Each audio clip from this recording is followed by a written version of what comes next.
Assalamualaikum warahmatullahi wabarakatuh. Yang terhormat Bapak Ibu dosen penguji UKIN PPG dalam jabatan 2023. Perkenalkan, saya Zulkarnain, mahasiswa PPG dalam jabatan kategori 1, angkatan kedua Universitas Mataram. NIM E4E1231079. Saat ini saya mengajar di SDN 4 Bajur, Kecamatan Labuaki, Kabupaten Lombok Barat. Pada hari ini, Senin 4 Desember 2023, saya akan melaksanakan praktik pembelajaran UKIN pada kelas 3, tema 3, subtema 1, aneka benda di sekitarku, muatan bahasa Indonesia, materi benda-benda terbuat dari bahan plastik. Mohon saran dan masukan dari Bapak Ibu semua untuk pembelajaran ke depannya, agar dapat memberikan yang terbaik untuk peserta didik. Sekian dan terima kasih. Wassalamualaikum warahmatullahi wabarakatuh. Warahmatullahi wabarakatuh.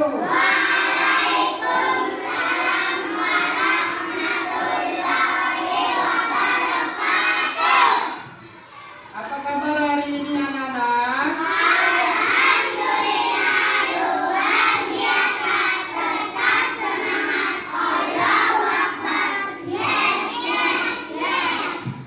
Siapa yang gak masuk hari ini? Rara. Ada yang tahu kemana Rara? Belum datang ya. Sebelum kita mulai belajar, kita biasanya melakukan kegiatan. Guru minta salah satu di antara kalian yang datang lebih awal pagi hari ini untuk memimpin doa. Ayo Lina, silahkan maju ke depan. Semua tangan berada di atas. Ya.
Mari sama-sama kita menyanyikan lagu Garuda Pancasila ya.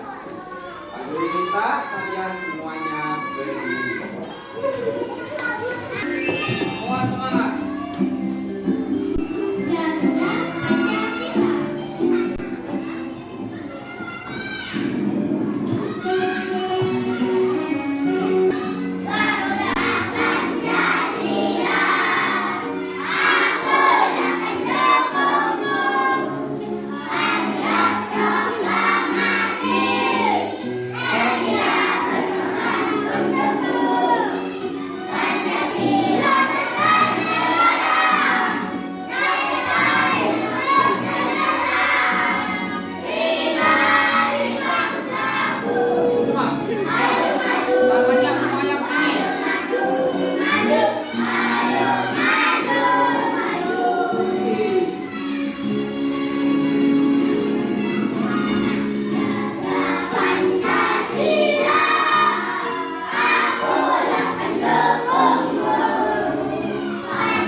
benda. Apa saja itu? Lemari, papan tulis, meja, pintu, jam, kursi. Ini apa ini? Kursi. Ya. Sekarang Pak Guru mau tanya dulu. Apakah benda-benda tersebut terbuat dari bahan yang sama? Tentunya benda-benda tersebut ya terbuat dari bahan-bahan yang berbeda. Pertemuan kemarin kita sudah membahas aneka macam benda di sekitar kita. Ada yang terbuat dari kayu, ada yang terbuat dari plastik, ada yang terbuat dari besi, ada juga yang terbuat dari kertas dan lain-lain ya. Untuk hari ini materi kita yaitu benda yang terbuat dari plastik.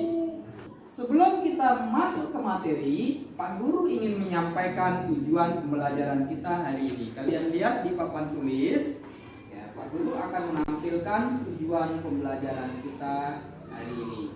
Coba dilihat. Yang pertama, tujuan kita dengan melihat video pembuatan plastik, nanti kalian dapat menemukan informasi tentang bahan pembentuk benda yang terbuat dari plastik dengan benar.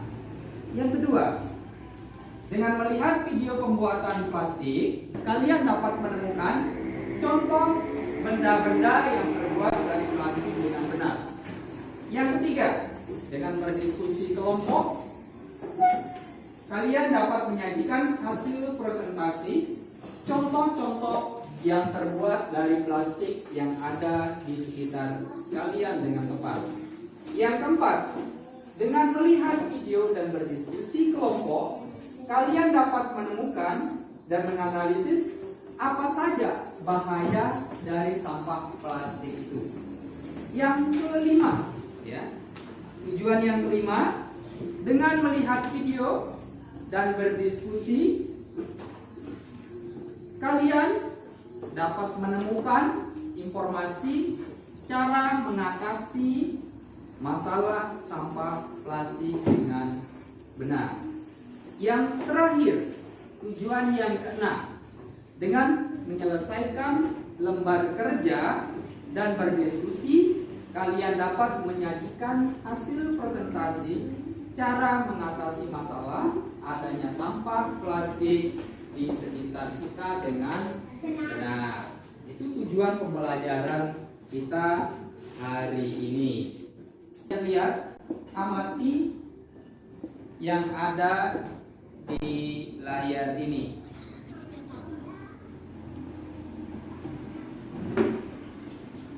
Pernahkah kalian melihat benda-benda ini? Di mana? Di pasar.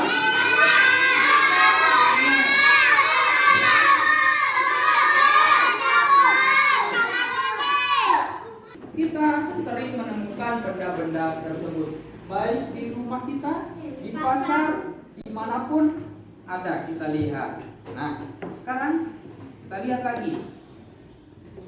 Ternyata banyak benda di sekitar kita ya, banyak yang terbuat dari plastik. Yang kita belum tahu, yang kita tahu hanyalah plastik itu saja, tapi belum kita tahu dari mana asal usul plastik itu. Yang kedua, mengapa banyak plastik ada di sekitar kita? Untuk menjawab pertanyaan ini, kita tonton video berikut ini ya. Sebelum kita mulai menonton, aku ingin membagikan beberapa video ya, untuk kalian bisa diskusikan nanti ketika menjawab soal melalui video pembelajaran ya.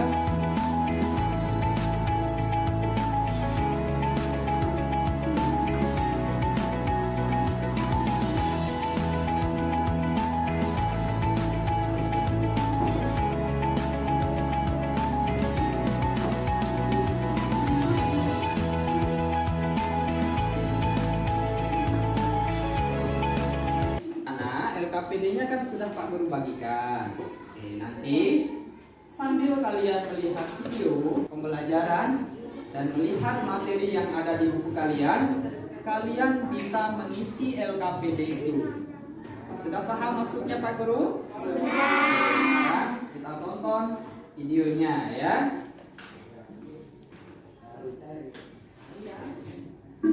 Kalian pasti pernah melihat mainan-mainan yang terbuat dari plastik, seperti boneka, mobil-mobilan, gajah, dan dinosaurus.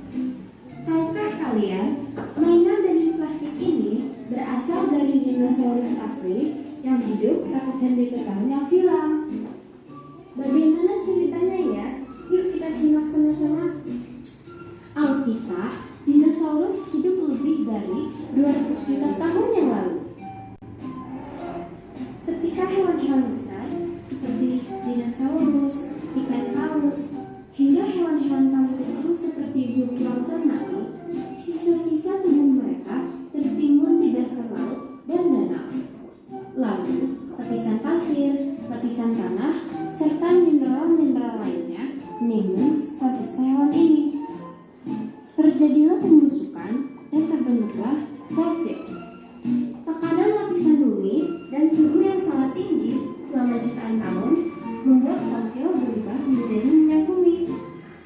Kemudian, minyak bumi dipompa dari perut bumi dan disuling menjadi bahan bakar seperti gas alam, bensin, minyak tanah, dan diesel.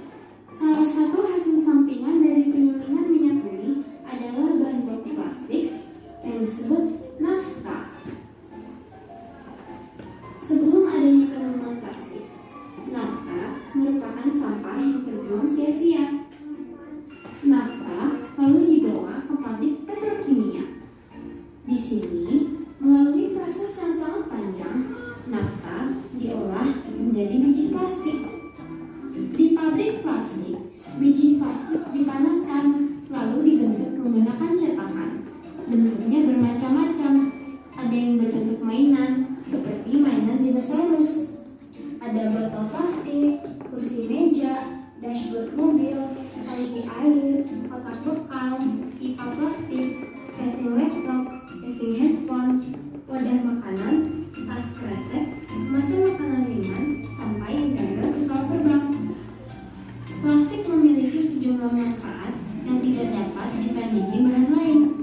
Plastik lebih ringan, mudah dibentuk, kuat, dan biayanya terjangkau. Karena itu, plastik banyak digunakan di dalam kehidupan kita sehari-hari. Selain itu, ada beberapa jenis plastik yang dapat digunakan berulang kali. Sampah plastik jenis ini dibawa ke pabrik daur ulang untuk diolah kembali menjadi biji plastik. Setelah menjadi biji plastik, sama seperti semula, biji plastik ini dapat dicetak menjadi berbagai bentuk benda yang bermanfaat, seperti kursi bakso, botol kemasan air mineral, dan kantong kresek. Sekarang, teman-teman paham ya, bagaimana dinosaurus yang hidup ratusan juta tahun lebih menjadi fosil, lalu membentuk minyak bumi, diolah hingga menjadi biji plastik, dan akhirnya dicetak menjadi mainan seperti mobil-mobilan, gajah, dan dinosaurus. Sampai jumpa lagi teman-teman. Selanjutnya kita akan menonton video yang kedua. Perhatikan papan. Halo Sobat Kiki, setelah kita membahas kenapa sampah plastik berbahaya di video sebelumnya, sekarang kita bahas apa saja bahaya sampah plastik. Pertama, pencemaran air tanah. Bahan kimia berbahaya dari sampah plastik dapat masuk ke dalam tanah dan air tanah.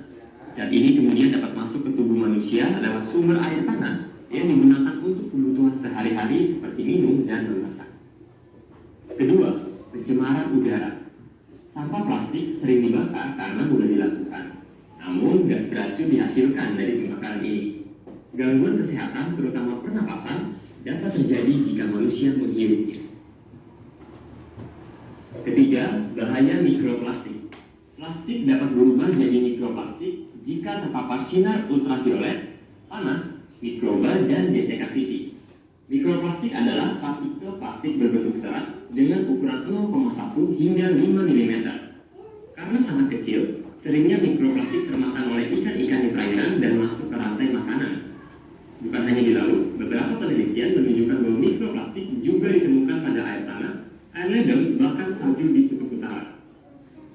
Para ilmuwan masih meneliti dampak mikroplastik pada tubuh manusia. Diketahui mikroplastik tidak dapat dicerna sehingga sebagian besar akan keluar bersama feses. Namun ketika jumlahnya sangat tinggi, mikroplastik sangat mungkin tertahan dan menumpuk pada organ tubuh sehingga berpotensi menyebabkan penyakit, mulai dari gangguan sistem saraf, hormon dan kekebalan tubuh, hingga meningkatkan resiko kanker. Mikroplastik juga bersifat layaknya transporter, yaitu memiliki kecenderungan mengikat bahan-bahan lain seperti limbah, logam berat, deterjen, dan pestisida. Saat masuk ke dalam tubuh, bahan-bahan lain tersebut mungkin saja terserap dan beracuni tubuh. Keempat, mengurangi hasil panen. Ini dapat terjadi karena kesuburan tanah berkurang. Penyebabnya adalah tumpukan sampah plastik di atas permukaan tanah yang menghalangi penyerapan air dan peredaran udara di dalam tanah. Selain itu, lahan luas yang dibutuhkan untuk menampung sampah plastik yang banyak mengurangi lahan yang tersedia untuk pertanian dan lainnya. Kelima, menyebabkan banjir. Penumpukan sampah plastik di saluran air dan sungai-sungai dapat menyebabkan penyumbatan aliran air atau pendangkalan sungai. Hal ini dapat menyebabkan banjir saat musim hujan tiba. Yang keenam, merusak pemandangan. Sampah plastik yang berserakan di pantai, mengapung di permukaan laut, atau tersangkut di terumbu karang akan merusak keindahan laut. Hal ini dapat menurunkan potensi pariwisata kelautan di Indonesia dan berdampak pada ekonomi. Ketujuh, termakan hewan laut. Beberapa hewan laut seperti penyu dan burung laut mengira plastik sebagai makanan mereka. Penyu kerap mengira plastik sebagai ubur-ubur. Penyu akhirnya bisa mati karena plastik yang termakan tidak dapat dicerna. Salah satu contohnya adalah penyu hijau yang mati di pantai Poto Batu, Kaliwang, Kabupaten Sumbawa Barat. Dari mulut penyu ini ditemukan banyak sampah plastik, termasuk bekas botol minuman. Yang terakhir, menjerat hewan laut. Hewan dan ikan-ikan laut yang terjerat sampah plastik menjadi kesulitan untuk berenang dan akhirnya mati. Plastik setidaknya telah membunuh ratusan ribu hingga jutaan ikan-ikan, burung laut, dan mamalia laut setiap tahunnya. Selain itu, terumbu karang juga dapat rusak, sehingga banyak kehidupan di laut yang hidup dan mencari makan di sana menjadi terancam. Sekarang kita lihat video yang ketiga, ya. Kalian perhatikan lagi sekali di layar kaca. 5 hal yang bisa kita lakukan untuk mengurangi sampah plastik. Teman kita yang sudah nonton video sampah plastik pasti sudah merasa seremnya dengan dampak sampah plastik pada tubuh manusia dan lingkungan. Masalah ini sangat serius dong untuk kamu dan masa depanmu. Menurut data, Indonesia merupakan negara penghasil sampah plastik terbesar kedua di dunia. Dalam setahun, 250 juta penduduk Indonesia menghasilkan 3,2 juta ton sampah plastik yang tidak dikelola. Sekitar 1,3 ton dari jumlah ini masuk ke lautan Indonesia. Sekitar 10 miliar plastik kresek dibuang ke daratan, sungai, dan laut. Sungai Berantas, Solo, Serayu, dan Progo masuk dalam ranking 20 sungai paling tercemar di dunia. Kalau sudah tahu hal ini, pasti ya kita ingin adanya perubahan. Sampah plastik bisa dikelola dengan lebih baik dan lingkungan jadi bersih lagi.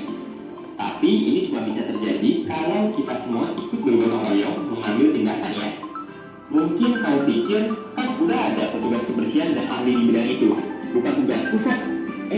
Pemikiran ini nggak benar ya? Memang betul loh, ada pihak yang sudah ditugaskan untuk menangani. Tapi seberapa banyak pun petugasnya, pasti sulit ya menuntaskan masalah dari berjuta-juta ton sampah yang tersebar di seluruh penjuru Indonesia. Kalau kita masing-masing ikut membantu, tentunya sedikit demi sedikit masalahnya berkurang. Atau mungkin kamu berpikir, aku kan cuma satu orang doang, tindakanku nggak bakal ngefek kok. Pemikiran ini juga nggak betul loh. Kalau 250 juta penduduk Indonesia berpikir seperti itu, tentunya nggak bakal ada yang berubah. Tindakan seorang kalau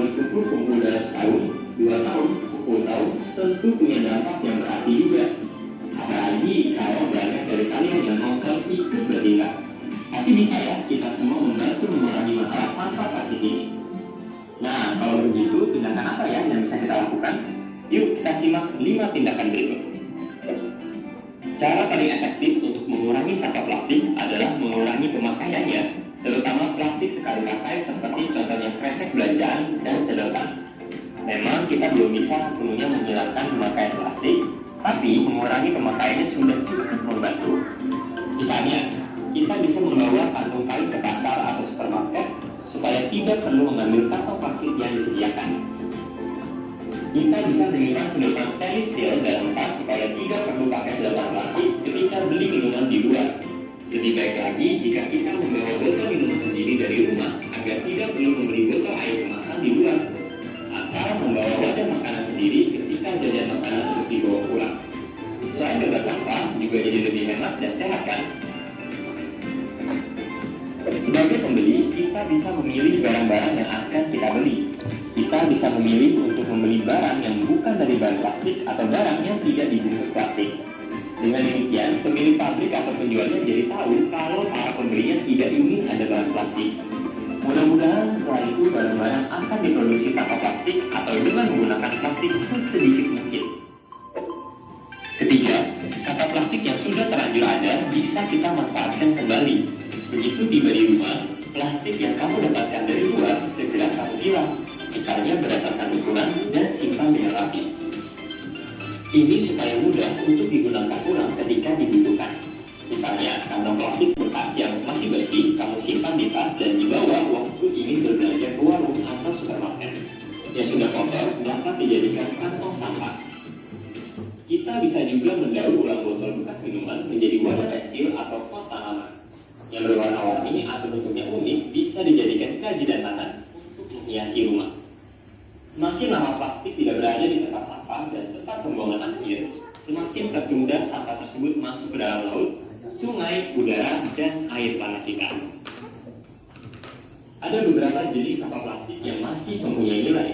Misalnya, sampah bekas botol minuman dan kantong plastik biasanya dikumpulkan oleh penumpul sampah. Bisa kita jual atau sumbangkan ke pihak yang dapat menyalurkan ke pusat daur ulang. Dengan demikian, kita mendapat uang tambahan atau beramal ke pihak yang membutuhkan. Selain itu, kita juga membantu mendaur ulang sampah plastik. Oke, anak-anak, kita sudah menonton 3 video pembelajaran kita hari ini. Selanjutnya, Pak Guru minta kalian berdiskusi sekarang ya. Diskusikan hasil tontonan video yang sudah Pak Guru tampilkan tadi, isi di LKPD-nya. Kerjakan secara bersama-sama, berkelompok dan berdiskusi.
Nah, tadi kita sudah menonton video pembelajaran ya, dan kita sudah berdiskusi di masing-masing kelompok kalian. Kalian mengerjakan LKPD. Saatnya sekarang kalian mempresentasikan hasil diskusi yang kalian lakukan. Apa tadi?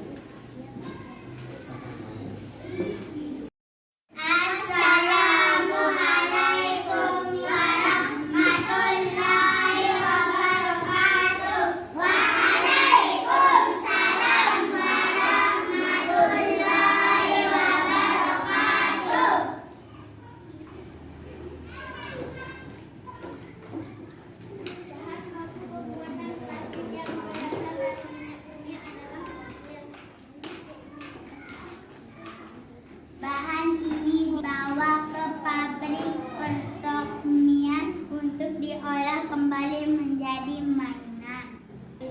Mobil-mobilan, ember, kantin, kayu, gayung, plastik, bak sampah. Ada pertanyaan untuk kelompok yang maju? Pertama, silakan. Apakah kalian melihat kayu, bak sampah, mobil-mobilan, plastik? Oke, sudah dijawab. Terima kasih. Tepuk tangan untuk kelompok 1. Selanjutnya, yang akan mempresentasikan hasil diskusinya kelompok siapa lagi? Oh, kelompoknya Citra. Ayo maju. Assalamualaikum warahmatullahi wabarakatuh. Waalaikumsalam warahmatullahi wabarakatuh. Bahan baku pembuatan plastik yang berasal dari minyak bumi adalah fosil. Selanjutnya, oke. Adakah yang mau bertanya di kelompok ini? Oh, silakan Dina. Terbuat dari apa sampah plastik itu? Fosil dinosaurus. Terbuat dari apa tadi? Fosil dinosaurus. Fosil. Itu saja pertanyaan yang untuk kelompok 2. Ya. Ya, oke. Terima kasih tepuk tangan untuk kelompok. Silakan dulu.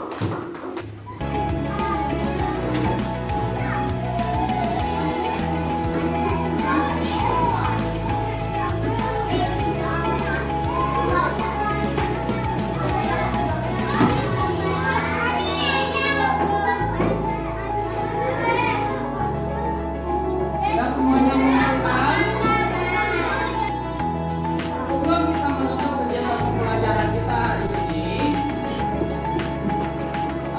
tak dulu sudah kegiatan kita hari ini berjalan optimal. Kalian berdiskusi dengan baik, presentasi dengan baik, dan mengikuti kegiatan pembelajaran ini dengan baik ya. Pak Guru minta salah satu di antara kalian untuk menyimpulkan materi kita hari ini. Siapa yang mau menyimpulkan? Oh, Citra, silakan maju Citra.